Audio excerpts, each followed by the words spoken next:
I'm Ron Paul. I'm a congressman from Texas, serving in my 10th term. I am the champion of the Constitution. Prosperity comes from freedom and productivity and not from the government.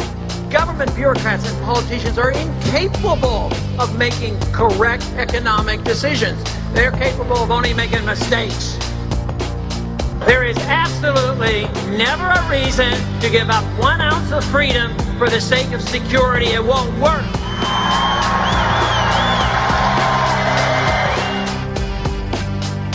If you need something or want something or demand something, that does not give you a right to it. There should be no Federal Reserve System.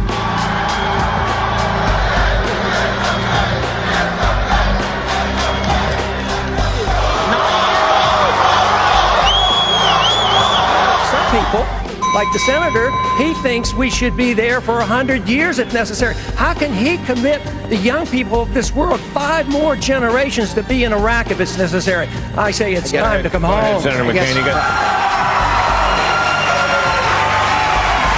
Let me see if I get this right. We need to borrow $10 billion from China, and then we give it to Musharraf, who's a military dictator who overthrew an elected government, and then we go to war. We lose all these lives promoting democracy in Iraq. I mean, what's going on here?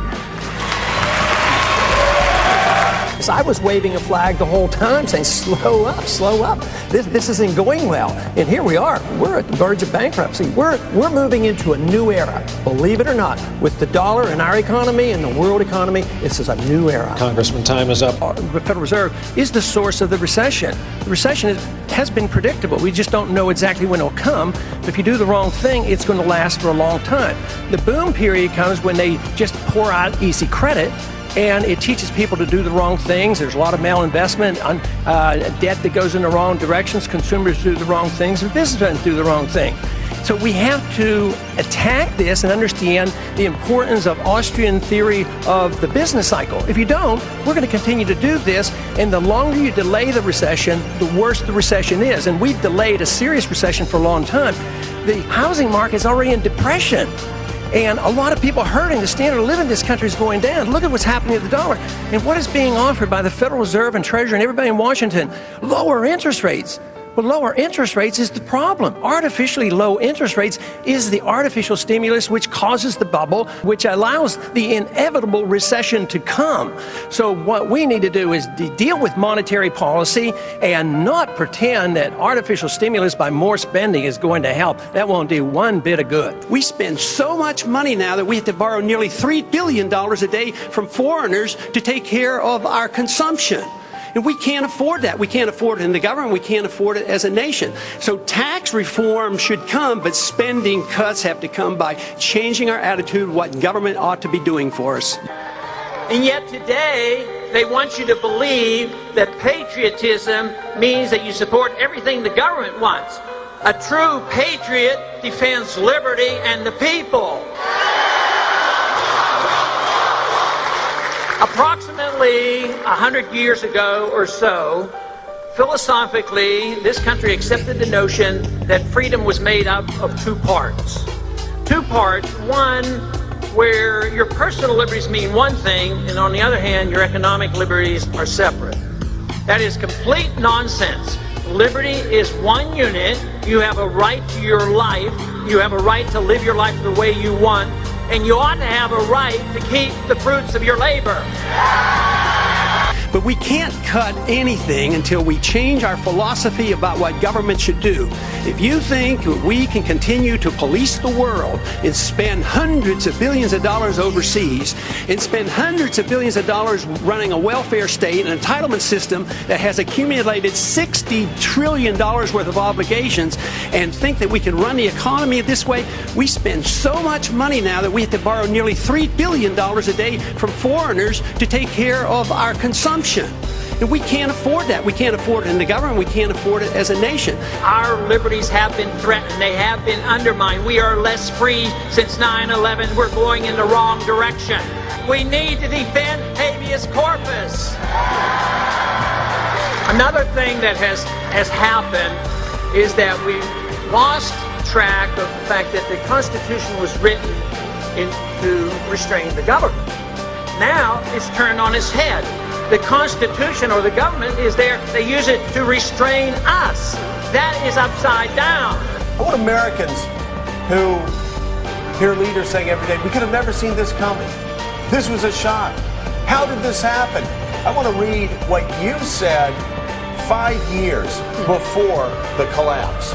The special privileges granted to Fannie and Freddie have distorted the housing market by allowing them to attract capital that they could not attract under pure market conditions. Like all artificially created bubbles, the boom in housing prices cannot last forever. When housing prices fall, homeowners will experience difficulty as their equity is wiped out. Furthermore, the holders of the mortgage debt will also have a loss.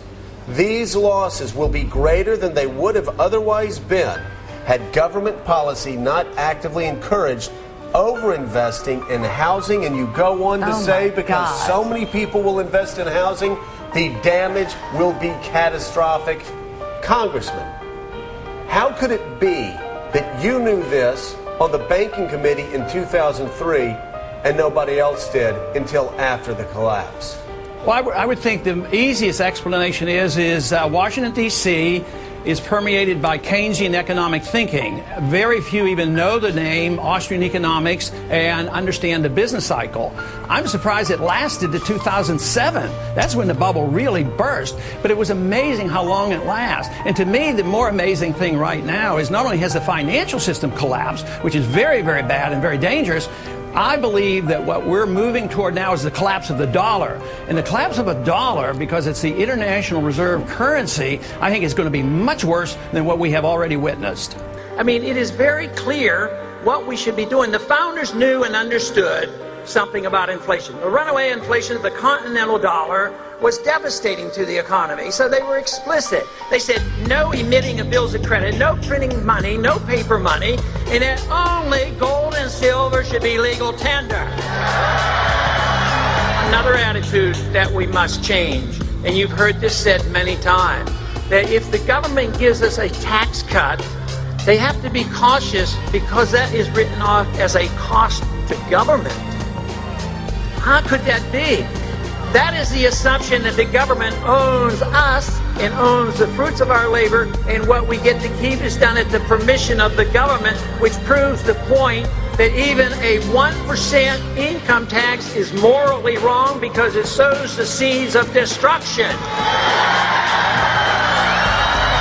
If we want to go to war, and if we should go to war, the Congress should declare it. We don't go to war like we did in Vietnam and Korea, because the wars never end. And I argued the case and made the point that it would be a quagmire if we go in.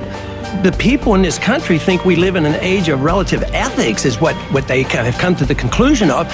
Sure, profess to believe in the Constitution, but why have we gone to war since World War II without a declaration of war?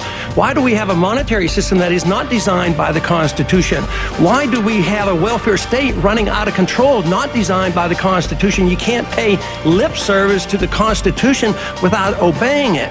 We ought to treat others as we would want others to treat us, and we don't treat others so fairly. We treat them like we're the bully, that we're the policeman of the world, and we're going to tell them to behave. If they don't listen to us, we bomb them. If they listen to us, we give them more money, and it's bankrupting this country because we don't live up to our principles. The principles are embedded in our Constitution. The system we have is not working. It's not working economically. It's not working monetarily. Our foreign policy is not working. There is a vacuum out there. And the vacuum is not in one political party. It is pervasive. It's throughout the country. It is throughout the political system. But our views are just as pervasive. Ideas spread. They can't stop them. An idea whose time has come cannot be stopped by any army or any government.